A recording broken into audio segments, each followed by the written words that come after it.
We need to understand the real reason why USAID is in Africa. Their sole purpose was to act as if they're coming to rescue Africa. Africa has been the provider. If you look at Europe, Europe cannot survive without Africa. But what they don't tell you is that Africa, through exploitation of its resources by the Europeans, was actually a much, much bigger contribution to the European recovery post-World War II. Nobody talks about that. Let me tell you, we need to look at what's happening in Burkina Faso, Niger, and Mali. President Traore is standing up. He is saying the natural resources in Burkina Faso, they belong to the people of Burkina Faso. African leaders must also say Africa first. That is what African leaders need to look at. Steve Clements, an Al Jazeera journalist, conducted an interview with Arikana Kahambari, former African Union ambassador to the United States, and the secrets she shared will leave you speechless and inspired. Let's dive into the rest of the interview. We need to understand the real reason why USAID is in Africa. And not just USAID, but other NGOs. You look at DFID, which is the British equivalent, and many other smaller ones.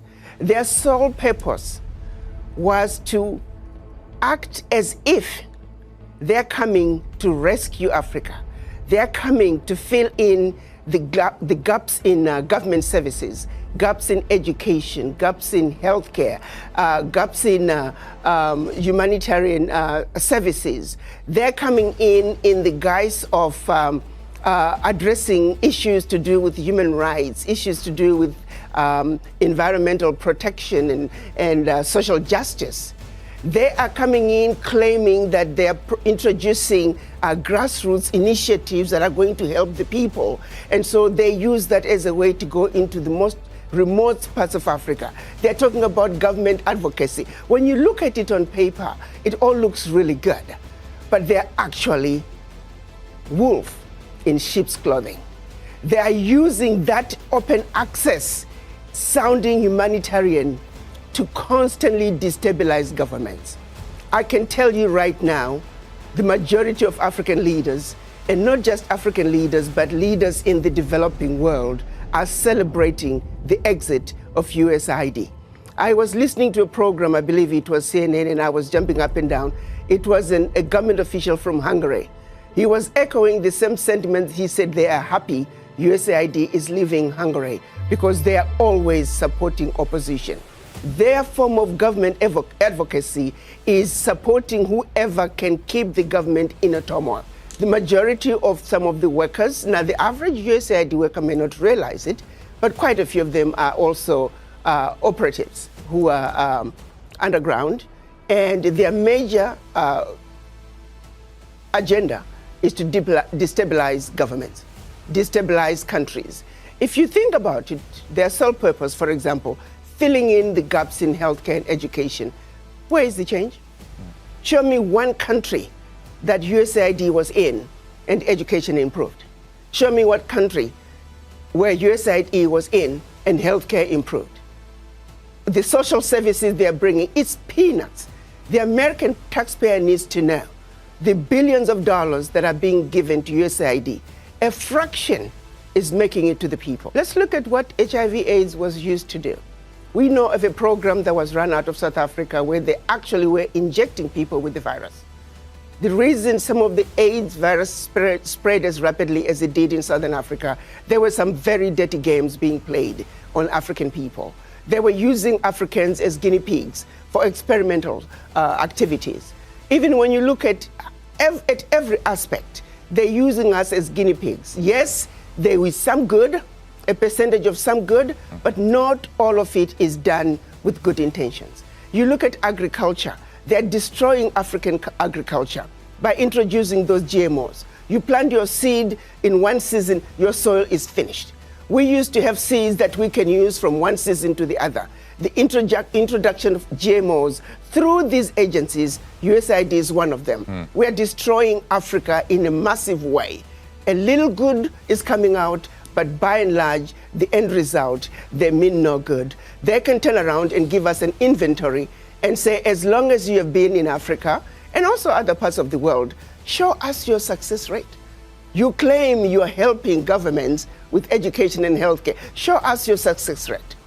But I also turn around and say, African governments, why do you need this little aid to assist you in providing proper health care, proper education? The average African government can afford to provide those services for their people. Africa has been the provider. If you look at Europe, Europe cannot survive without Africa. One situation that people don't realize, post-World War, when the US came up with the Marshall Plan, what they don't tell you is that the contribution through exploitation of African minerals was actually the biggest funder of the European Recovery Plan, ERP, aka the Marshall Plan. US contributed $13 billion, which is now present day $175 billion, which, by the way, the American taxpayer must be paid back. Nobody's asking for that money back. But what they don't tell you is that Africa, through exploitation of its resources by the Europeans, was actually a much, much bigger contribution to the European recovery post-World War II. Nobody talks about that. Why does such a continent that did so much to help Europe recover continue to be so poor? Let's be realistic here. Let's not talk about peanuts. Africa does not need the aid. What we need is for those who are exploiting Africa to stop. Africa has everything it needs. If Africa could have contributed as much as it did to the recovery of Europe post-World War II, why wasn't Africa equally developed? I think this is a wake-up call for the African leaders. To the same extent that President Trump is saying USA first, African leaders must also say Africa first. This is a wake-up call to the African leaders to take inventory of what is really happening in their countries. Do they really need the peanuts that are coming in as aid? What is really going out? If I may use the example of what happened in Niger when the government decided they were going to take over the mining of their uranium. The French companies that were mining the uranium were paying the government 80 cents a kilo for the uranium, and then turning around and selling the uranium to the rest of the world at 200 euros a kilo. So that one move from the Nigerian government to say we are now going to take ownership of our own uranium, they went from realizing about $1 billion in uranium resources to over 300 billion a year. Do you realize what I'm talking about? No amount of NGO could bring that kind of money. And this is only one mineral. Now imagine the country taking inventory of all their minerals and benefiting from their natural resources like the rest of the countries in the Western world. That is what African leaders need to look at. Let me tell you, we need to look at what's happening in Burkina Faso, Niger, and Mali. President Traore is standing up. He is saying the natural resources in Burkina Faso, they belong to the people of Burkina Faso. Niger is doing the same thing. Mali is doing the same thing. Every leader must look at what's happening in the Sahel nations to say, like anybody else, you must take care of your people. You have your natural resources.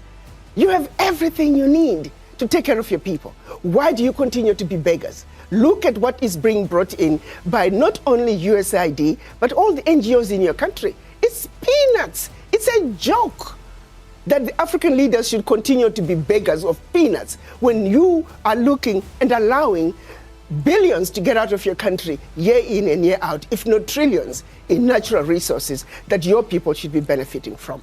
It is a wake-up call for African leaders to wake up and say, President Trump is saying, US first, America first. You too must say, your country first, because you have everything it takes. It is a joke. It is embarrassing to see I have not seen any African leader cry over USAID living.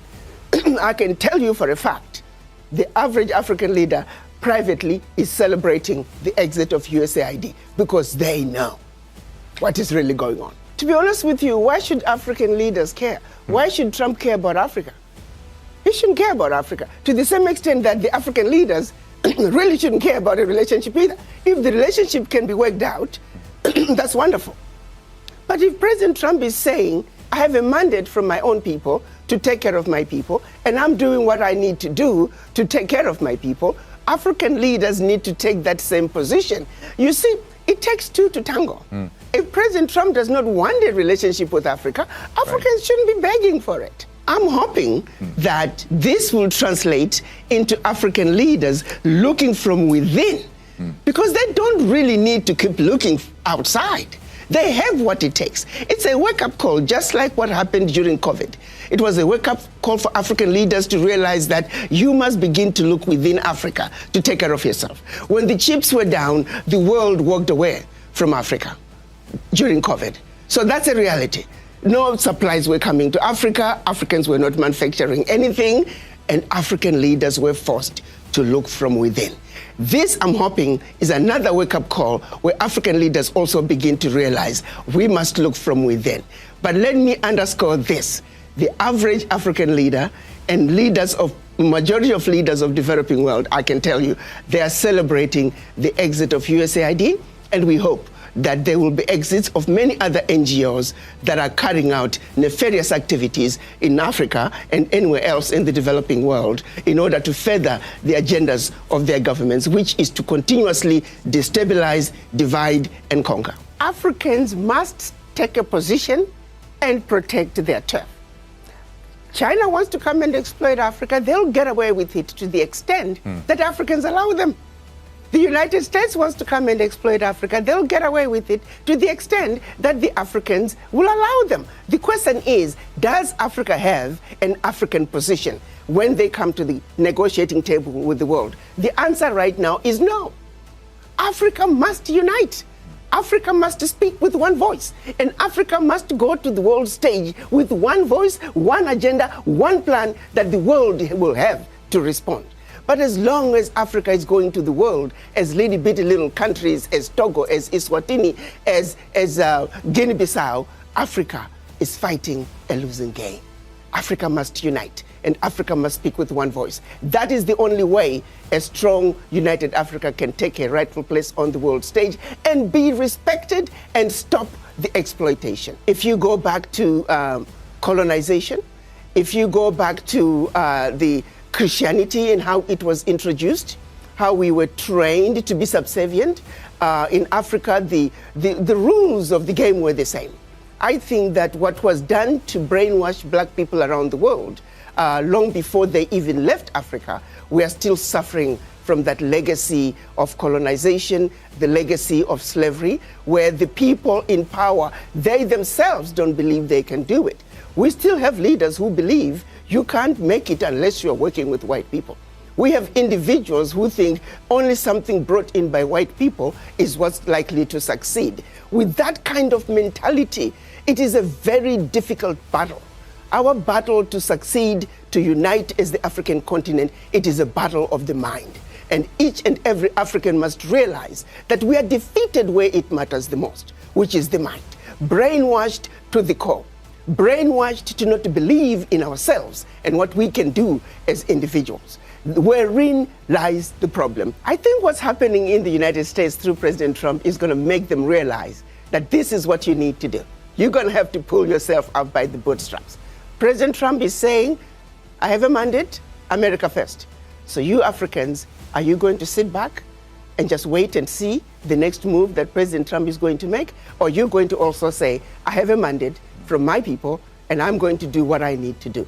Take inventory of what you have in your country. Use it and use it wisely. No more begging. You don't need to have anybody filling the gaps in your educational system. You don't need anybody filling the gaps in your healthcare system. You don't need anybody creating initiatives in the most remote parts of your country because they claim that you, the government, cannot have access to that. How can somebody come from all the way from the United States, all the way from Britain, and access the most remote part of your country that you in your country cannot access? It is the most stupid thing. When you listen to the justifications and the explanations as to why they are there, it's a joke, and this needs to stop.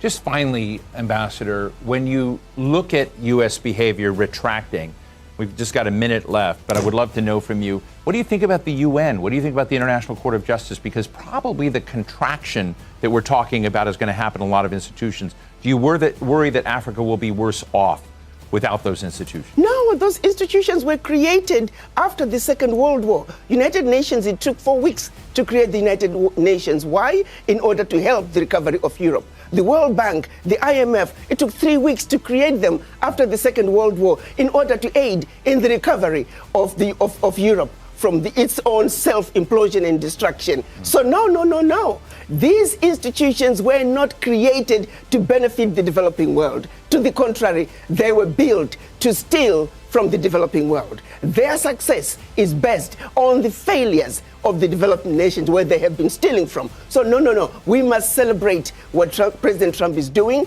by exiting the United Nations, by exiting the World Health Organization. We need the U.S. to exit the World Trade Organization because they are doing nothing on the African end. They are giving a blind eye to blatant exploitations, unequal, uneven trade policies that are hurting Africa. What she said is such a breath of fresh air to hear, and certainly a powerful mindset shift that our African leaders need to have. Africa does need a new chance and a restart. And whether forced by this new chance of aid being cut off or by Africa's own desire to break free, only time will tell.